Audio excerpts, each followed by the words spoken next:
There are only two things that truly matter: waking up with a spark, falling asleep with a quiet mind. That's the whole game. Every philosophy, every faith, every self-help book you've ever picked up and put down, they're all circling these two poles: the dawn and the dusk, the fire and the calm. Everything else is noise, and most of us are drowning in it. You're not waking up thrilled. You're not drifting off peacefully. You're stuck in the middle, just getting by, just surviving, playing a part that looks right from the outside but feels hollow on the inside. And you've been stuck there for years. Someone handed you a script. Around 18, 19, 20, the world laid out a checklist and said, here's what a good life looks like. Follow these steps. Get a decent job, earn a steady paycheck, buy a place, get a car, find a partner, save a little, take 2 holidays a year, retire before your body gives out. And you followed it. You checked the boxes, and each check mark gave you a little hit. A fleeting chemical rush that made you think you were building something real. Then it faded. So you needed another box, and another, and here you are now. Deep into a life that makes perfect sense on paper, but keeps you wide awake at 3 a.m., wondering what it all means. Because no one, not once in this whole process, bothered to ask you the only 2 questions that actually count. Does this make you eager to start your day? Does this allow you to rest easy at night? No one asked. Your parents didn't ask because they were reading from the same script. Your teachers didn't ask because their job was to prepare you for that script. Your boss doesn't ask because your predictability is their comfort, so no one asked. And you never asked yourself because you were too busy chasing check marks to notice you were slowly losing yourself behind the score. That's what a comfortable life does. It doesn't kill you outright, it sedates you. You stop feeling the sharp pains, but you also stop feeling everything else. And you mistake that dullness for stability. You call it being practical. You call it growing up. You call it just how life is. No, this is just how your life is because you chose the script over your inner compass. Your compass is simple, almost embarrassingly so. 2 questions. Every single decision you face, and I mean every single one, gets filtered through them. Does this get you excited in the morning? Does this bring peace at night? If the answer is yes, protect it. Build your world around it.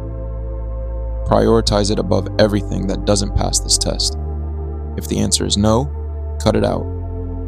Ruthlessly, not let's reconsider, not let's set some boundaries. Kill it. Remove it from your life with the same urgency you'd remove a tumor.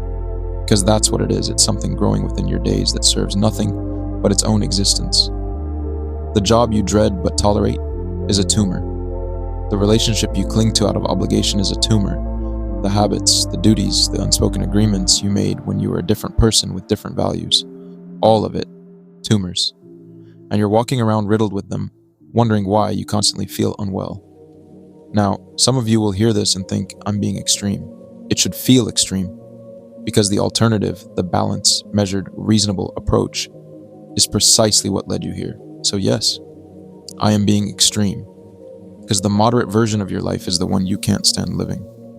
And this compass doesn't make things easy. I'm not pretending that filtering your entire existence through 2 questions is painless. It's not. It's brutal. It means looking at things you've spent years building and admitting they don't measure up.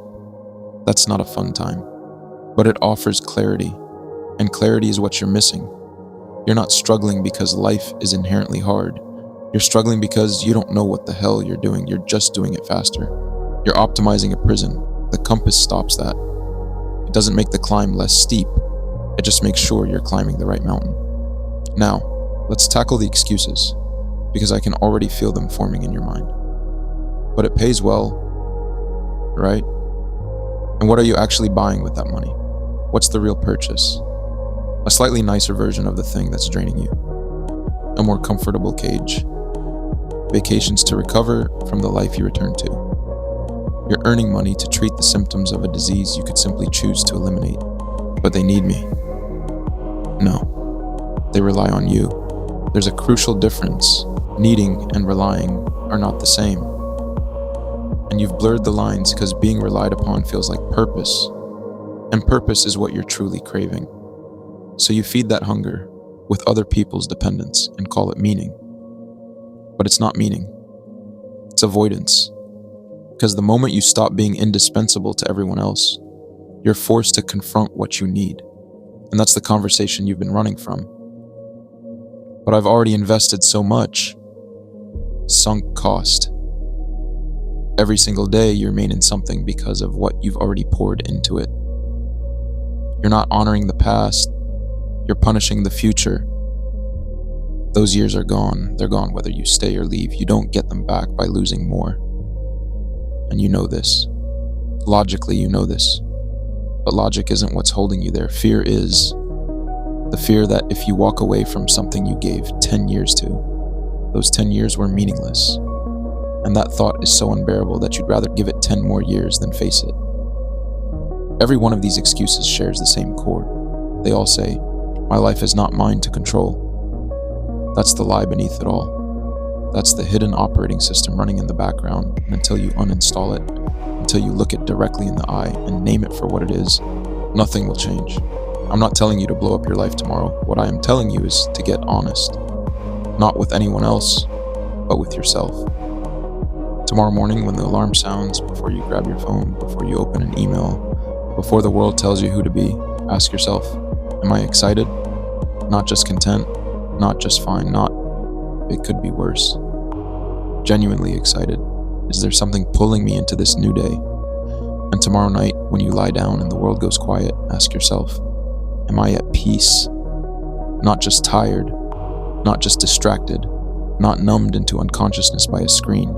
At peace, as if the day truly mattered, as if I spent it on something that was genuinely mine. And if the answer is no, which for most of you it will be, then something has to shift.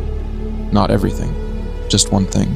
Maybe it's the job, maybe it's the city, maybe it's a relationship, or maybe it's something smaller. The way you spend your evenings, the content you consume, the energy you give to people who offer nothing in return. I don't know what it is for you. Only you can know. And you've probably known for a while, you just haven't touched it because touching it means admitting you built something that isn't working. And that admission feels like failure. But it isn't failure. It'll be the most honest thing you've done in years.